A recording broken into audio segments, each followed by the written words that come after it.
If we were to poll women globally, I would estimate that about 80% of them are not fully enjoying the sex that we are having. Sexual dysfunction affects 50% of women globally.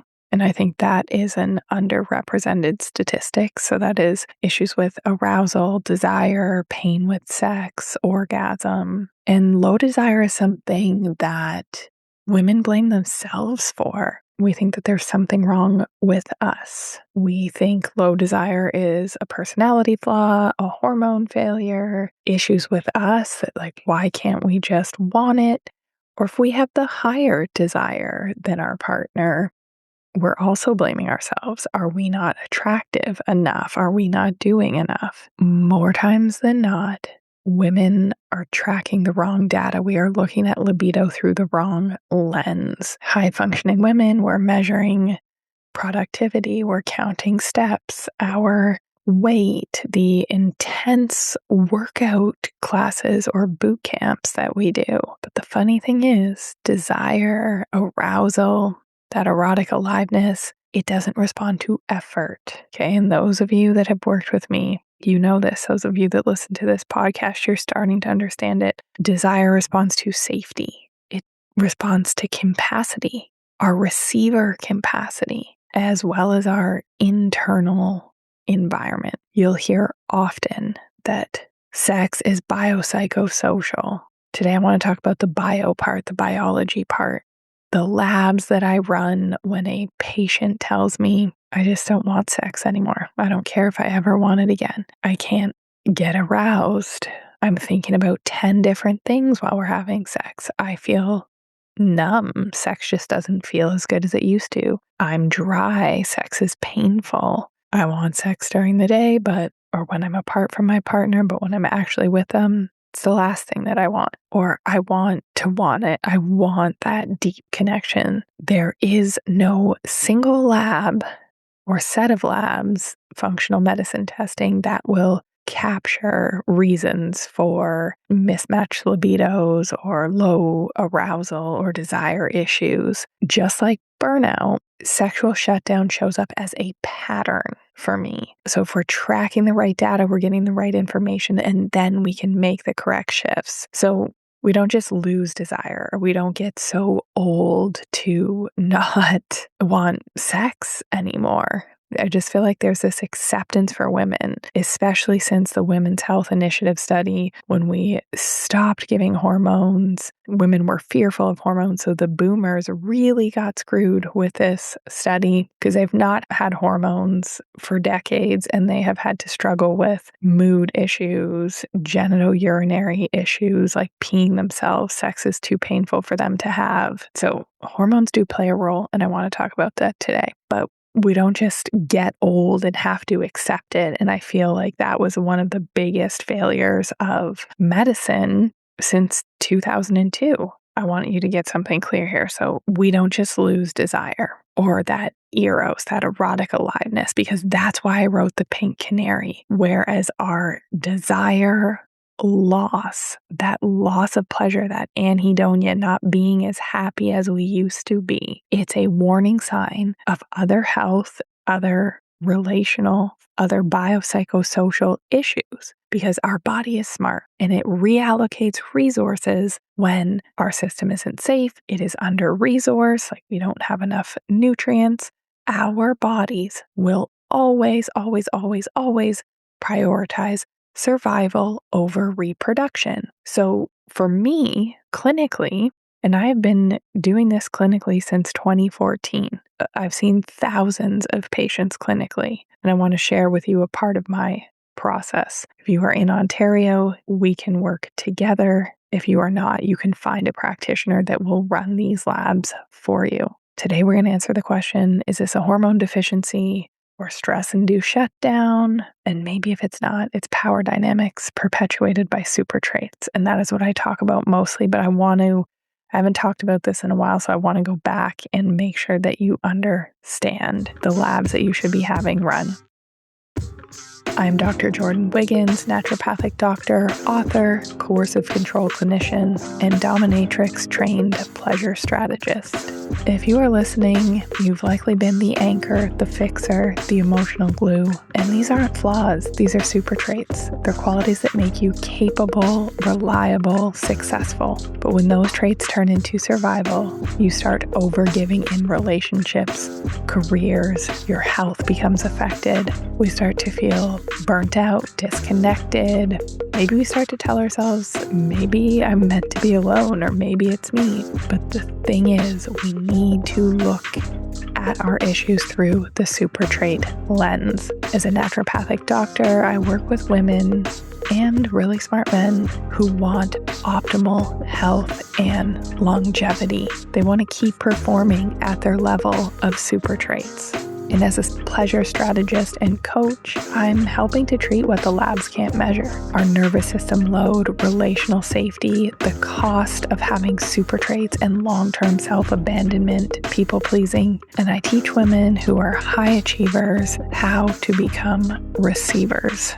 All right, let's talk about how I clinically differentiate hormone deficiency from other mechanisms of sexual dysfunction. Sex hormones are the foundation, and this is what most people think of and most people want to be wrong with them. You'll see a lot of influencers that it's just like, oh, slap an estrogen patch on and take some testosterone and it's life-changing. It fixes everything. I wish it worked that way. It might work that way for 1 in 10 of my patients. But nonetheless, this is something that we need to investigate. And from a longevity perspective, I will just do a podcast on longevity and what we're testing in our 30s, 40s, 50s, because that's a whole nother thing. So sex hormones. I am looking at estradiol, progesterone, and testosterone. Now, there are nuances here depending on the clinical picture, but I'm giving you a generalization of where to start. I'm going to talk about the 6 areas that I'm generally testing and investigating. And when you're actually a patient, I'm doing 15. But for today's purposes, this is really going to get you started. And sometimes when I'm testing hormones, I would do a cortisol curve, not just the morning value, or I would be looking at data from like your HRV from an Aura ring or a Whoop to help give me some idea of stress and your body's response to stress. And honestly, I'm running the cortisol curves a heck of a lot less because any woman with super traits has cortisol dysfunction. And cortisol is not the enemy. It's released in response to stress. But as we know, the issue is when stress becomes chronic. I wrote about this in the Pink Canary. Patterns that I usually see are a flattened cortisol curve, and that's, related to like numbness, depression, really no desire, really no zest for life anymore, very much anhedonic. We can have a delayed spike in cortisol because it's supposed to be higher in the morning, but these people feel wired at night and exhausted and really have a difficult time getting out of bed in the morning. When we have a dysregulated cortisol curve, it generally means we're stuck in survival signaling. The body feels like it is under threat at all times. And to have desire and arousal and the connection that we want, to have touch feel pleasurable, our pleasure centers turned on. Desire requires predictable safety cues. We have to feel safe. If your nervous system doesn't know to rest, feel allowed to rest, know how to rest, like most of my clients don't. They sometimes aren't even going pee during a really busy shift at work. They're not listening to their body's signals. So if we are stressed, as I said, our body will always prioritize survival over reproduction, especially in their 30s, early 40s. Typically have normal estrogen, but sometimes we see a low free testosterone, especially if they're very stressed. Progesterone's usually dropping if they're in their 40s, and we have those issues with their cortisol rhythms or their HRV. And I want to talk about something because this does go a little deeper. I want to use progesterone as the example. Progesterone is a powerful neuroregulator of our bodies. Most high achieving women stop ovulating years before we actually stop bleeding. And that's usually when women think, oh, there's something wrong, when there's changes to their cycle. But we can stop ovulating. Progesterone can quietly drop even though we're still cycling, like having a short fuse, being irritable, snappy, feeling depressive, having decreased stress resilience. So things that didn't used to bother us now really bother us. Having anxiety at night, not being able to sleep through the night, waking at 2 to 4 a.m., having sleep issues that are worse before your period, sex feeling irritating instead of pleasurable, weight gain, bloating, fluid retention, which definitely is making my clients not feel sexy, having cognitive changes like memory issues, difficulty word finding, concentration problems, and changes with menstrual cycles. So if you had a regular cycle that was 28 days, now all of a sudden you've got a 25-day and a 35-day, and things are sort of all over the map. That is my signal to test progesterone. The second bucket that I usually test is a full thyroid panel. Most doctors will just test TSH, but free T3 is our most active form of thyroid hormone. Reverse T3 is the brake. It's an adaptive response to chronic demand and stress. So when free T3 is low, our body subtly, like we're shifting into that conservation mode, right? That's prioritizing survival. And we can have normal TSH and still have issues. Most of the women that I work with have very poor T4 to T3 conversion, which is driven by chronic stress and high cortisol, calorie restriction, or extreme overexercising. Because let's be honest here, we are super women. If we'll do the things, being inflamed, having low iron, which isn't properly tested. So the body will choose not to convert. If the body's conserving energy, sexual interest is the first thing it cuts. Not to mention, when I do a full thyroid panel, which includes thyroid antibodies, I'm often finding a massive, massive link in my patients over the years that have had autoimmune diseases. They are breast cancer survivors with super traits. Okay, and if you don't know what your super traits are, take my super trait quiz. It is free. It will take you 3 minutes. The third thing that I'm looking at is nutrient status and iron. So things like vitamin D3 and ferritin. Mostly vitamin D we need for immune function, steroid hormone production, and ferritin is something that is not often tested. Often we test hemoglobin, which will look normal, but we can be iron deficient without being anemic. And many women, especially women that are high achieving, they might not be eating properly, or they might be so stressed that they have gut issues and they're not absorbing properly. So that can be a whole other arm of what I'm looking at and doing functional medicine testing for is digestive issues. But we need nutrients and cofactors for every single cellular process. And if those are deficient and we're just slapping on an estrogen patch or using some estriol vaginal cream, it's like we're missing the mark. We have to start with the foundation. And I want to just make a quick note here and maybe your doctor has checked your ferritin and you're told your labs are normal. You told your hormones are normal. But what we need to remember is that normal is not optimal. Normal means that you fit in the range of average of people who get their blood drawn. But these are the sick people, the inflamed people. Normal does not equal optimal. And if you are working with a naturopath or a functional medicine practitioner that knows what they are doing, we have optimal ranges, right? What is an optimal range to prevent a cardiovascular event in the future? What is an optimal range of ferritin? Because we need oxygen delivery to tissues to carry out every single cellular process and to make energy production in cells, something that our ability slows down as we age. So desire is an expansive state. We cannot have a body that's in conservation mode and doing the essentials only and expect it to function well. The fourth thing that I'm looking at are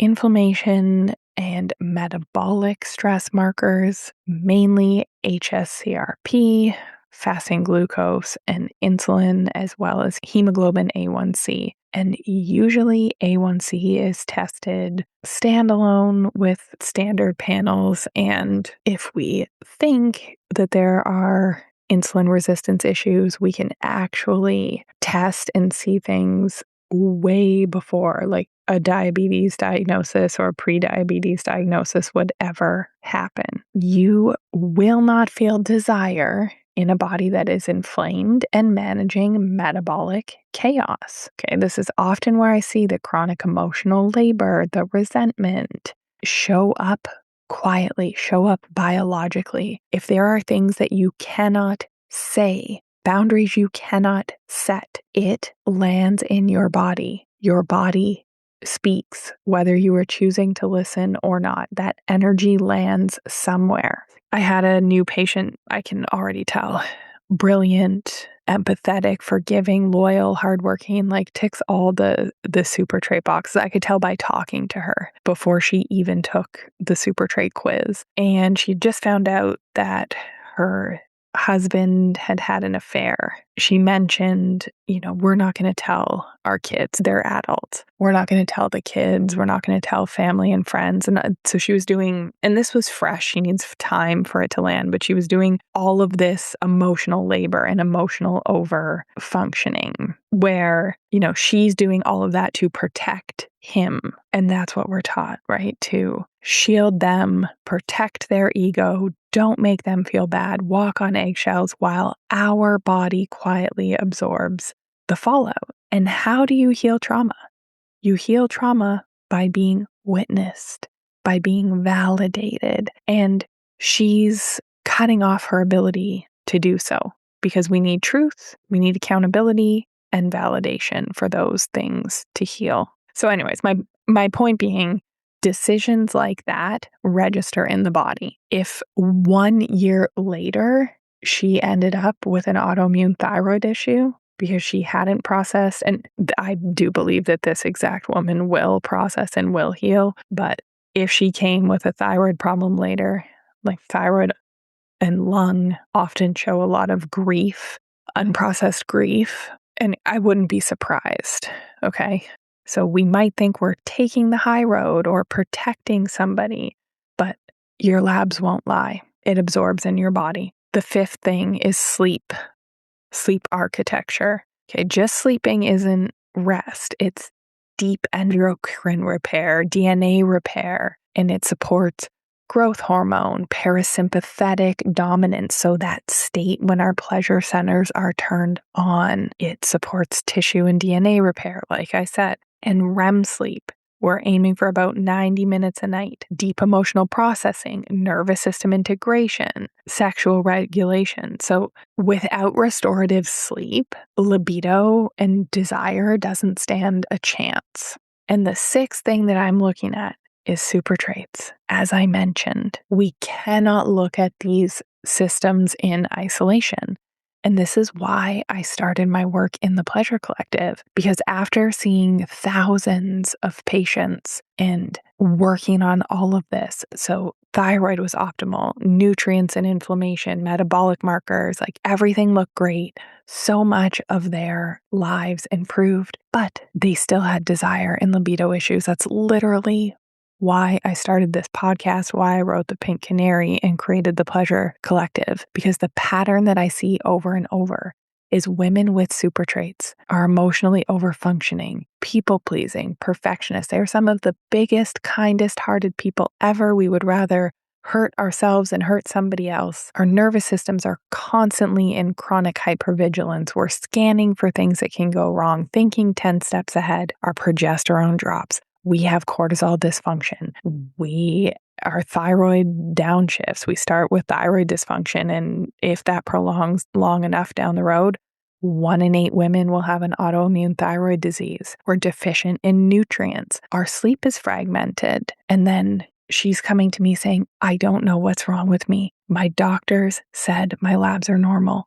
I'm going to tell you right now, nothing is wrong with you. Your body has adapted perfectly to a life that does not allow you to be a receiver. If sex or connection keeps breaking down in your relationships, if you keep repeating the same patterns when dating, the super trait audit is for you. Most women that I work with are high achieving, responsible, emotionally intelligent. Their life looks good on the outside, and quietly, intimacy and connection keeps slipping away because your high achieving, over-functioning tendencies have replaced receiving. And I created the super trait relationship audit as a structured diagnostic session to help you understand why intimacy stopped working. We look at how your strongest traits shape attraction, how your effort turns into pressure and erotic shutdown, and what is actually blocking connection in your body and relationships. This is 1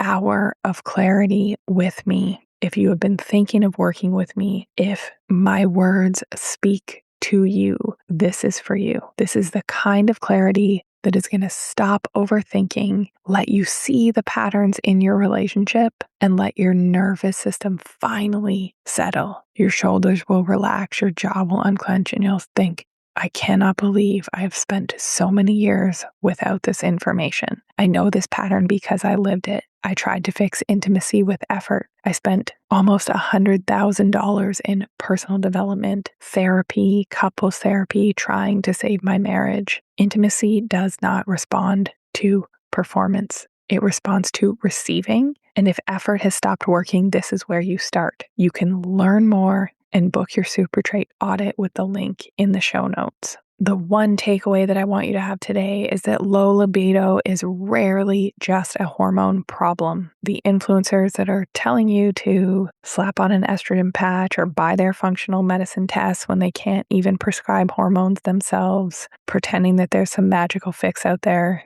it's not the case. This is a systemic problem. It involves hormones, it involves metabolism, it involves nervous system load, relational safety, literally our worldview as women with super traits and what we think is our responsibility. You cannot hormone or supplement your way out of relational power imbalances that you didn't know existed. Book an audit if you want to know what those power imbalances are. You cannot biohack your way into desire if you don't feel safe. We need to decondition your super traits, decondition those beliefs that you learned that you had to earn love, that you were only worthy based on what you can contribute. Labs tell me where your system is strained, but they do not tell me why the strain existed in the first place. And that is where the super trait audit comes in. 1 hour, you and I, no pressure to do anything further, just clarity. Low desire is not a failure. Lack of arousal is just information. And when we can collect and read the data correctly, your body stops being the enemy and starts being the guide. Until next time, Superwomen.